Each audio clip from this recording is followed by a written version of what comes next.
Welcome to Communing with Divine, a podcast where I share my spiritual quest and the lessons and the insights that I've received from many divine beings and energies during meditation. I am your host, Meraki. Now, let's begin. You are all most welcome here today. This is the 9th episode of Communing with Divine, and we're really just getting started. I'm not going to waste too much time. I just wanted to welcome you all and thank you for being here.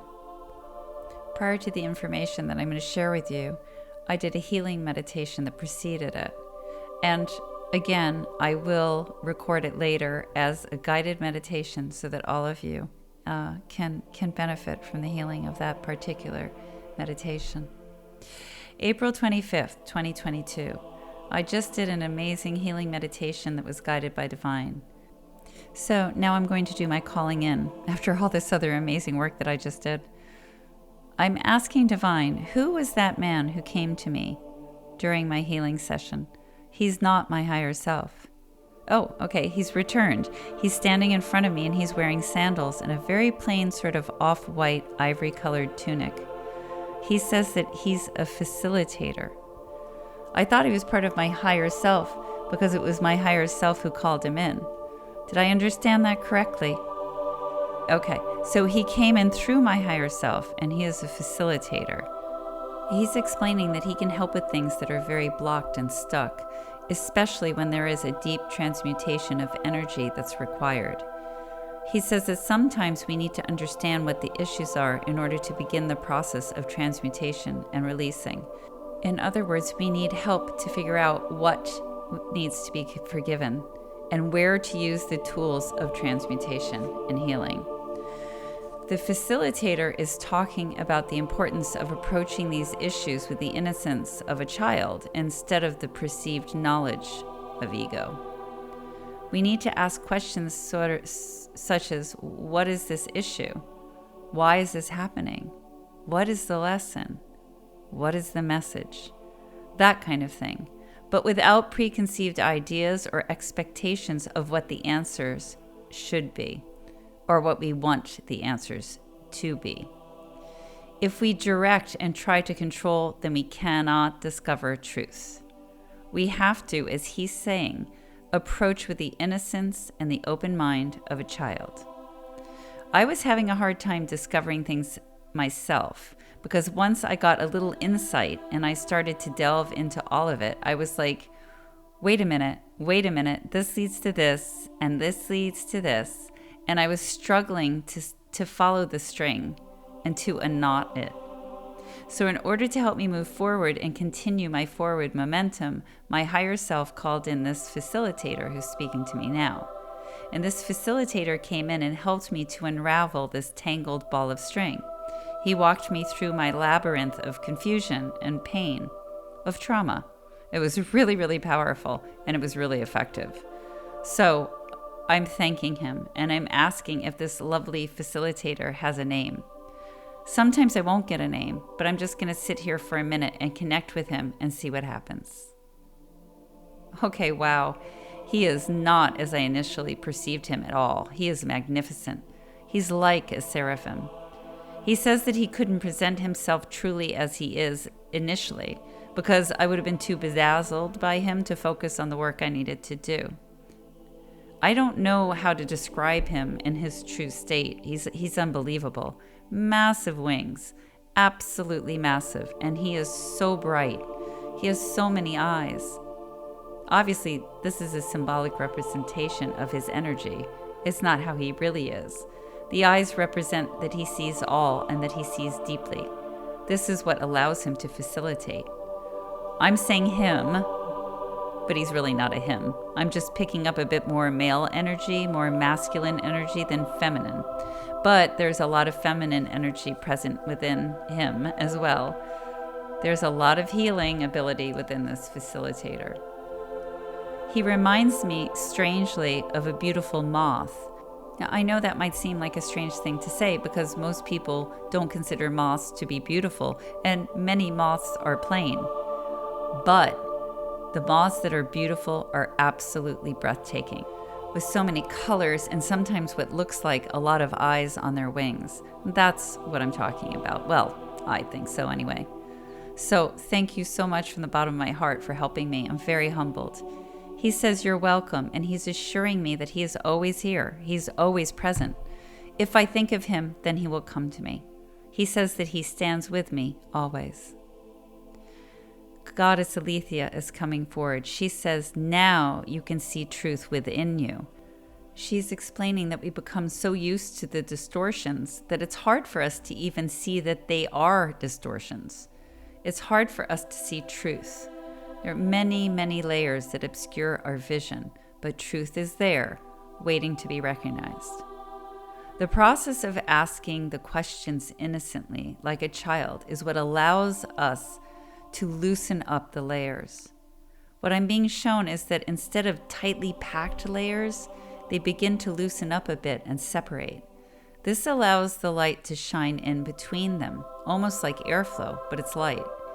And then as these layers become separated and illuminated by light, we can begin to see truth within each layer.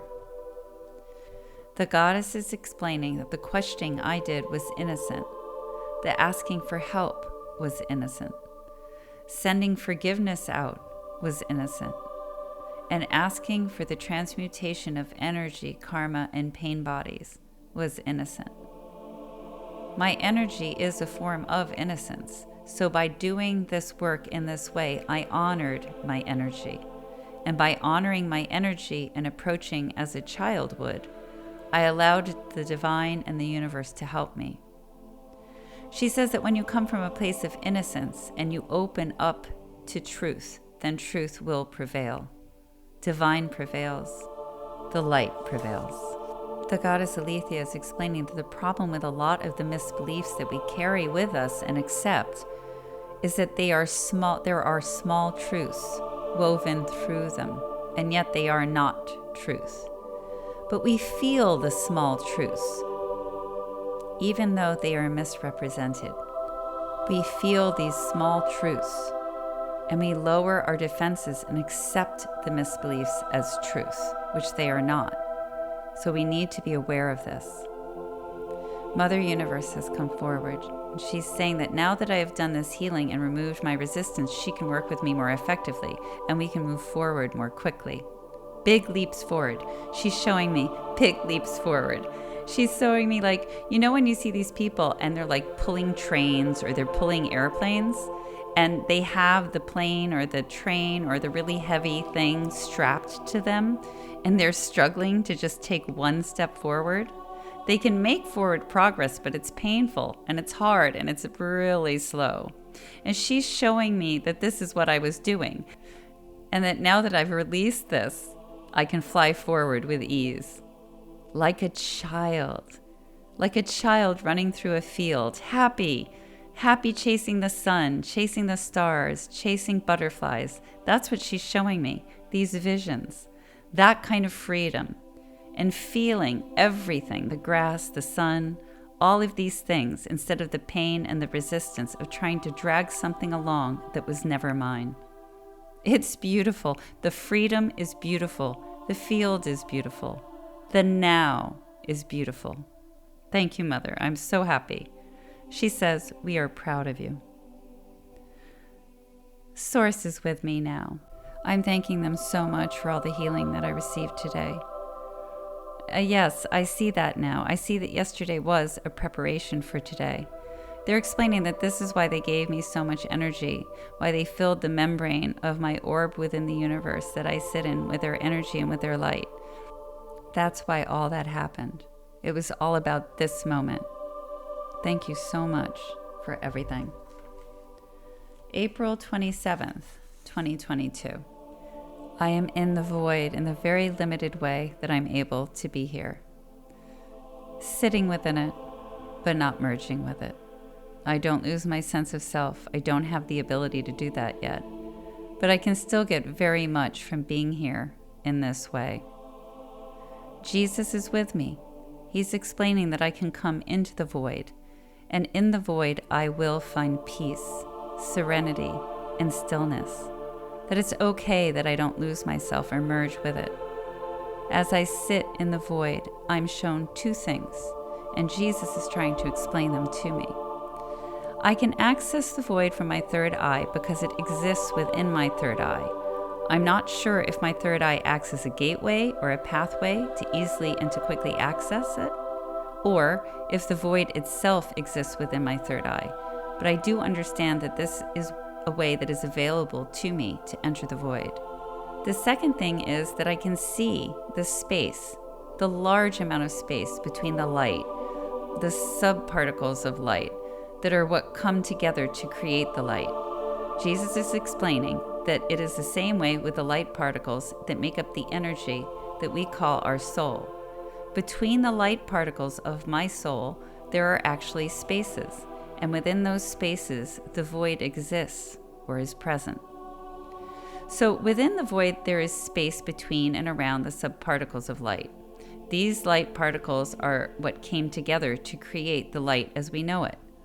All light, including the light that we describe as our souls, has spaces between the light particles, and those spaces are made up of the darkness that is the void. We are not just light. We carry the void within us as well, and that is a miracle. I don't know why this is being shared with me, but I'm so humbled and I'm so appreciative. Jesus is smiling, and he's saying very simply that this is being shared with me because I asked. I asked to understand the void. I asked to sit within the void, knowing that my meditative skills and my spiritual development were not at a point of being able to go to the void and merge with it. But I just humbly asked to be able to sit within the void and to experience it. And I wanted to understand about the light, and I wanted to understand about my soul energy. So I asked, and so I was given this gift. Everyone can have this gift. All you have to do is ask. It's like anything, and it's like everything. Just ask and be open to the answer and believe that the answer will come. Have faith. Knock and the door shall be opened to you. It's so simple. It's so beautiful, and we all struggle so unnecessarily. It's all there. It's all there for us. I'm just so overwhelmed by emotion and gratitude and appreciation, and also with the sadness of the stupidity of my not realizing that it was all here for us before. Thank you. It's time for me to go back into the womb of my universe where I'm surrounded by the divine so that I can continue my calling in, my connection, my morning practices. Thank you all so much. April 28th, 2022. I'm doing a very short calling in, but I just realized something. When I do my calling in, I say to divine, surround me, protect me, and they all send their energies to me, and they all stand around me, protecting me. So I decided to call in the void to thank it and to recognize its role in all of our existences. And as I call to the void and prepare to enter it, I realize that I'm already floating in it. It's always around us. We are already within it, and it is within us. We've never left it. I asked to understand better. I'm being shown that we are all still in the void. Our universe exists within the void. It is encased in a way, I'm going to say like a bubble, but you could say an orb or a membrane or a casing or something more scientific. And we're all floating around within our bubbles where we create our experience of this reality within our universe that is also encased. And all of that is contained within the void and also imbued with the darkness of the void, if I'm understanding this correctly.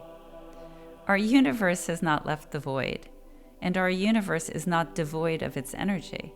And we have not left the void, and we are imbued with its energy, which is also simple, yet completely mind-blowing.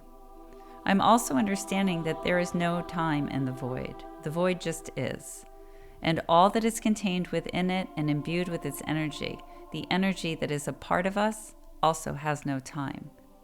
I think that's pretty incredible.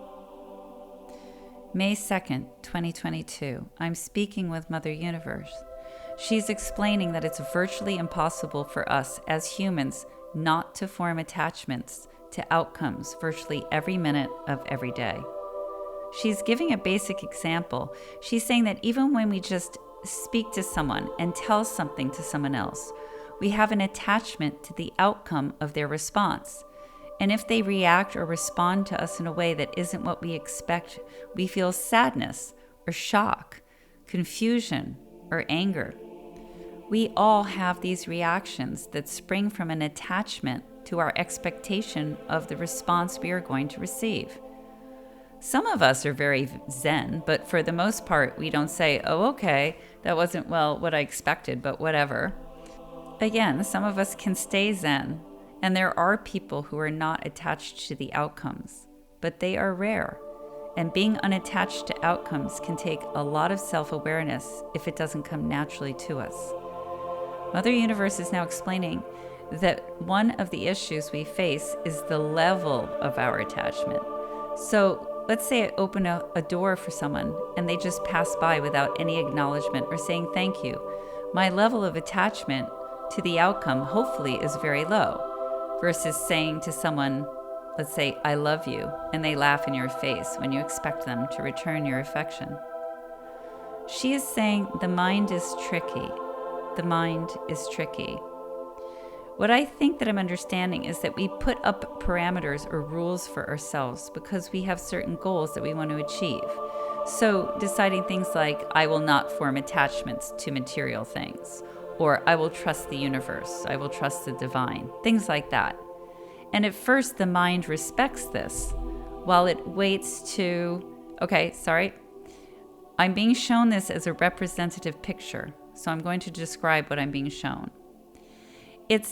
I'm seeing one part of the mind that is accepting these parameters, but another part of the mind, which is where ego resides, works to try to figure out ways to present what it thinks it's best for us in such a way that it doesn't obviously violate the parameters that we have put up.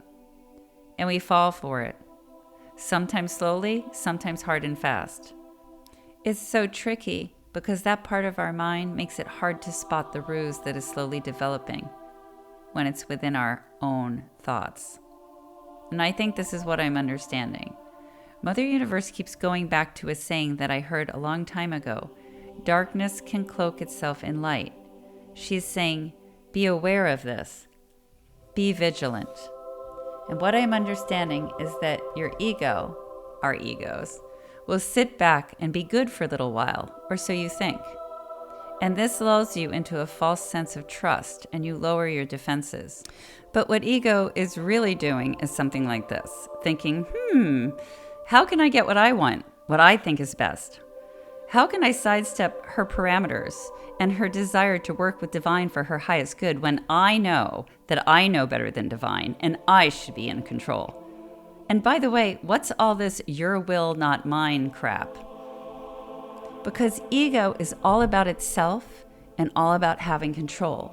It also thinks that it is extremely clever and that it is always right. It speaks in a voice that we confuse as our own, and this is where its power lies. It knows all of the buttons and hidden pathways to take in order to get what it wants, which is to control us. And because it's been with us since birth, learning and growing, it sounds like us, it is familiar to us, and it knows how we work. So, what I understand, I'm being told, is that we have attachments to almost everything, every outcome throughout the day, and it spans from the smallest little blip on our radar to something life-changing. Those are the levels of attachments we have, and we have them to everything. And we need to try and stay in the present moment and remain aware at all times, which is hard, because otherwise these attachments can run away with us without us even realizing it. And because ego can cloak its actual intentions within the parameters that we have set for ourselves, it's very good at getting around those parameters. It's very sneaky. And the more isolated from this awareness we are, the more vulnerable we become to the voice and the control of ego. I'm going to jump forward into the future to share this example that came up after Mother Universe had made me aware of this tricksy ego. I had set parameters for myself not to look to be needed and appreciated by others for self-worth. My ego knew this, and it also knew that I was trying to be vigilant about this, and that I was checking in on myself and my motivations when situations came up that might cause me to slip. So, my ego masked my need to be needed and to be appreciated by making me think and feel that I was being helpful, that I was just being a good person. This would have been fine, except that I had an attachment to the outcome and the response of the person I was helping. And so when I was used, discarded, and treated horribly once their need for my help had passed, I was hurt. Then my ego blamed them when only my ego and myself were to blame. This was an important lesson for me, and I only learned it because of what Mother Universe told me. After that, I was able to realize what was happening, and so I learned to sit quietly and watch my ego react to situations and people as it tried to create another game for me to play so that it could have its way, and I shut it down. Working on yourself can be hard, and often we have to return to variations of the same work that we've already done over and over and over again, but the results are worth it, and so progress is fulfilling. Source, or rather the council of elders that are the first light, are with me, and they are saying that I am at a very crucial and important point. It's like a crossroads, that I must be very conscious of my behavior and my thoughts at this time to ensure that I move forward on my path that I've worked so hard to get back on. They're advising me, do not deviate, do not falter off this path, be alert for diversions. And they're saying that once I get through these challenging times, I'll have much clarity and I'll find that things come much more easily to me. All of these things that I'm questioning and struggling with will become much clearer to me, and I'll be able to identify things for what they are quickly. My connections with divine will be more open, and so I should remember this and not despair. One of the elders is approaching me. He's touching my third eye and my heart chakra and imbuing them with his light, his energy. He's calling this my inner guidance system and making sure that it's clear and functioning perfectly. He says, speak your truth, move forward without fear. Another elder is coming forward. She's touching my throat and my crown chakra, and she's giving me a purple light, like a very light violet. It's so pretty. She's explaining why it's easy for me to start interactions with them and to connect with them. It's because I trust the connection, so it comes to me easily. Or it opens to me easily. And she's sort of warning me not to forget about my physical body. I'm finding this funny right now because my body is in so much pain from all of the work I did in the garden yesterday. And she's smiling and she's saying that this work was important for grounding me, especially with all of the long meditations that I've been doing. She's telling me that my root chakra and my sacral chakra are really engaged at the moment, and that my solar plexus is much better than it was, but it still needs more work. The fire is there, but I'm holding it back. So I need to let it flare up and do its thing so that my solar plexus chakra can function fully and properly, and I can accomplish what I want to do. They say that I am blessed, for I am a child of the divine, that we all are. Thank you all so much. May 4th, 2022. I'm being helped by someone who I recognize, but I haven't really interacted with recently. She has a female presence, and I believe that she's part of Source. She's smiling, and she's nodding. I had asked Divine about someone I was working with, and what it is that I'm supposed to learn from this person. And the response this elder is giving me is resistance.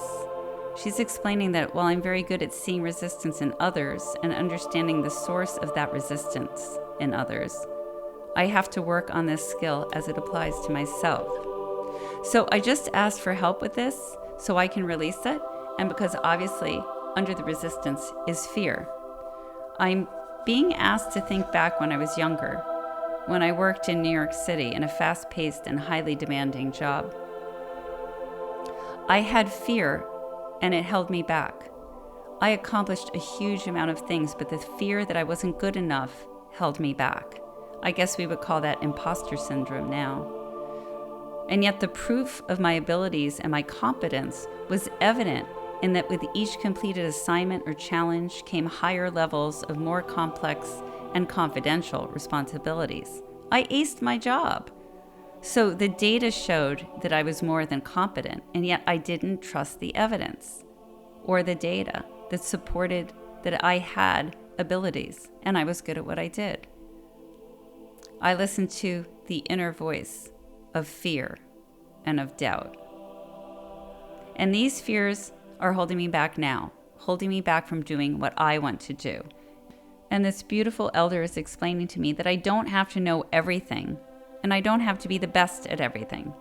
I need to learn to feel comfortable asking other people to help me to do work in areas that are not my strengths. I can turn to others who have the expertise that I don't. So there is the fear. She just explained it. I feel that I'm supposed to be able to do everything in an effective manner, to be everything and to do everything really well. And if I can't, then I always feel that there's something wrong with me, something deficient about me. So I'm good at connecting with divine and reaching across dimensions.